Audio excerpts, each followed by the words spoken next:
ever realize how absurd your daily rituals are? Like this morning, I lined up my socks by color before leaving. I don't even wear half of them, but they have to be in a rainbow. That's your routine? Sock rainbowing? Don't mock it. It calms me. Otherwise, the day feels crooked. Funny, I have the opposite compulsion. Every morning, before I brush my teeth, I mix my cereal box. Shake it up so the bigger clusters aren't hogging the top. You're democratizing cereal? Exactly. Everyone gets a fair chance at the spoon. That's oddly noble. My breakfast is stranger, though. I eat toast with peanut butter on only half the slice. The other half stays bare. I like the contrast. One bite rich, one bite plain. So your mouth gets variety while your socks get symmetry? You're secretly an architect of chaos. And you're secretly a serial politician. Guilty. After that, I log everything I dreamed, even fragments. Today, it was blue staircase and a fox reading. That's beautiful. I'd forget by the first sip of tea, though I do keep voice notes, one every morning whispering the first thought that pops into my head. Yesterday was, don't trust the cucumbers. That sounds like a prophecy. Or a grocery store warning, who knows? My afternoons are predictable. Library work, cataloging, endless questions like, where's the bathroom? But I make it fun by secretly giving people nicknames. The man who always asks about Greek myths, Odysseus. The kid who never whispers, Trumpet. That's brilliant. I should do that at work. I already doodle little caricatures of my coworkers in the margins of my notes. Tiny exaggerations like big ears or bird beaks. It keeps me sane in meetings. You're archiving personalities. Exactly. What about evenings? I cook the same dish every Thursday, lentil soup. Not because I love it, but because when I was 12, my grandmother made it every Thursday. She's gone now, but it's like she's still at my table. That's really moving. My evenings are softer. I read poetry aloud, but only to the plants on my balcony. I think they like Neruda best. Plants listening to love poems. You might be onto something. Maybe routines are just secret ways of talking to ourselves. Or to ghosts. Or carrots. Or socks. Then maybe none of our days are ordinary after all. You know what I realized this morning?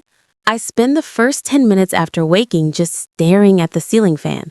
Not thinking, not moving, just watching it spin. That sounds oddly meditative. I'd probably fall back asleep if I tried that. Oh, I'm wide awake. It's like my brain refuses to start the day until the fan has made at least 100 turns. I count them sometimes. That's very you. Quietly eccentric.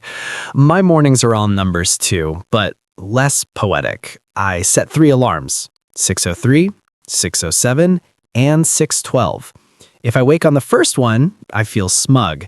If it takes all 3, I feel like I've already lost the day. Lost to what? To myself, I guess. It's not rational, but routines rarely are. True. Like, I can't drink coffee unless I stir it counterclockwise. Clockwise tastes wrong. That's fascinating. My version is breakfast math. I count the exact number of almonds I eat, always 11. Not 10, not 12, 11. 11's a magical number, though. Palindrome, odd but balanced. Maybe it's not random. Or maybe I'm just compulsive. But it gives me a weird comfort. Comfort is underrated. I mean, after teaching, I take the long way home, even though it adds 20 minutes. It's not about scenery. I just like passing by the bakery to smell the bread. I never buy it, just smell it. That's strangely beautiful. My evenings are more mechanical. After work, I log every expense I made that day, even if it's just a $1 candy bar. I tell myself I'm keeping order, but really, I think I'm terrified of forgetting where the money went. So your numbers are breadcrumbs. Mine are smells and sounds. Maybe routines are just different ways of proving to ourselves that the day existed. Exactly. Like I hum the same 3 notes before bed. Always the same sequence. It's like tucking myself in musically. That's oddly touching. Mine's darker. I sit with the lights off for 10 minutes. No phone, nothing. Just blackness. Sometimes I wonder if I'm practicing for the inevitable. That's heavy. Yeah, I don't tell many people that. Well, then I'll share one too. I keep a jar by my bed where I put tiny scraps of paper with one-word memories from the day. Yesterday's was violet. No explanation, just the word. Someday I'll read them all and maybe remember who I was. That's haunting and brilliant. Maybe our routines aren't about survival at all. Maybe they're about archiving little proofs that we mattered. I think you're right. A quiet corner of a cafe in the late afternoon. You'd laugh if you saw my mornings. I wake up, and before I even check my phone, I draw the first thing that comes into my head. Sometimes it's a cup, sometimes it's a cloud shaped like a giraffe.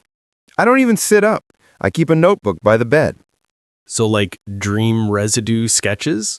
Exactly.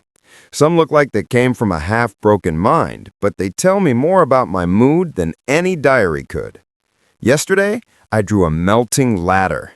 No idea why. Huh. My mornings are the opposite. Measured, predictable. I wake up at 6:12. Not 6:10, not 6:15, 6:12. That's oddly specific. Why 6:12? When I was a kid, the school bus passed my house at 6:12, and I'd always stand at the window just to see it. Even now, decades later, my body refuses any other number. That's haunting and sweet at the same time. So what do you do at 6:12 now? First thing, I test my memory. I try to recall exactly what I dreamed, like playing charades with my subconscious. Sometimes I get whole narratives, other times just colors. This morning was green and someone whistling. You make your brain do push-ups before breakfast. No wonder you're sharp. I can barely remember my own name when I wake up.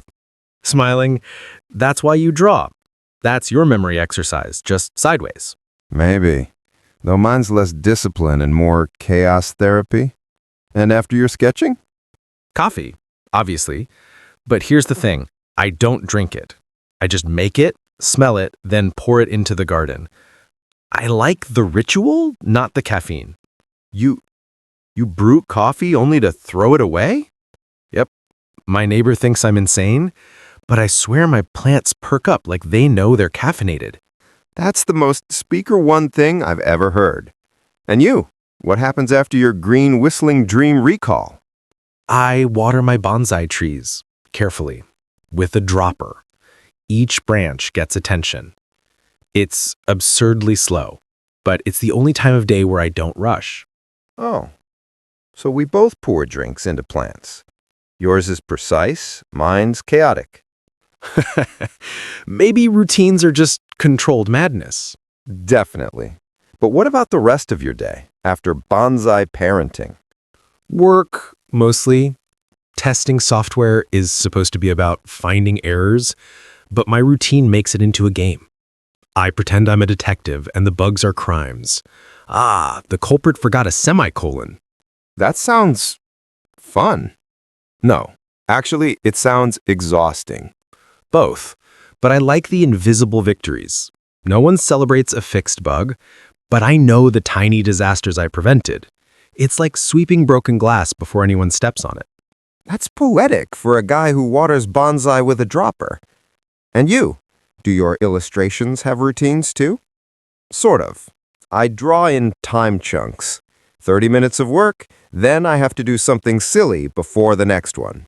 Like stand on one foot while brushing my teeth, or try to balance an orange on my head. Wait, you do circus tricks between art sessions? Not tricks, just nonsense. It resets me. Otherwise, I drown in perfectionism. My orange balancing has saved me from many breakdowns. That's brilliant. I might steal it, though my neighbors already think I'm eccentric. Oh, mine definitely do. Yesterday they caught me humming lullabies to a row of carrots I'm growing. You're raising vegetables like children? Absolutely. And you know what? They're thriving. The carrots are practically glowing. Maybe because they're absorbing your chaos energy. Grins. And your bonsai are absorbing your calm. That's balance. True. But you know what I secretly hate? Evenings. Why? Evenings are golden hours. Not for me. They feel hollow. Like the day's already decided who I was, and I don't get a vote anymore. Wow, that's heavy. I feel the opposite. Evenings are my redemption arc. If my day was a mess, I can still salvage it. Draw something beautiful, cook something edible, or at least laugh at my own disaster. That's enviable. I mostly read until my eyes ache. And then I write down one useless observation before bed. Like what? Last night, the man at the bus stop had a backpack held together with duct tape. But he looked proud of it. That's not useless. That's human treasure. Maybe. But no one reads them. They just live in my notebooks. That's your jar of invisible proof. I think we both do that. Leave breadcrumbs only we'll ever follow. Do you think routines keep us sane or trap us? Both. They're little cages we build, but with doors we secretly don't want to open. That's unsettlingly true. Softly. Maybe it's less about the cage, more about knowing we chose the bars. So, your melting ladder drawing. What does that say about your bars? Maybe I'm afraid of climbing or of falling. Maybe both. And me, waking up at 6:12 every day? Maybe I'm still standing at the window, waiting for a bus that doesn't stop anymore. That just broke my heart a little. Mine too, saying it out loud. Funny how routines betray secrets we didn't know we were keeping. That's why I love talking about them. Beneath the coffee pouring and bud testing, there's the real story. Then tell me one more ritual. Something you've never said before. Hesitates. Okay. At exactly midnight, if I'm awake, I whisper my own name, just to remind myself I still exist.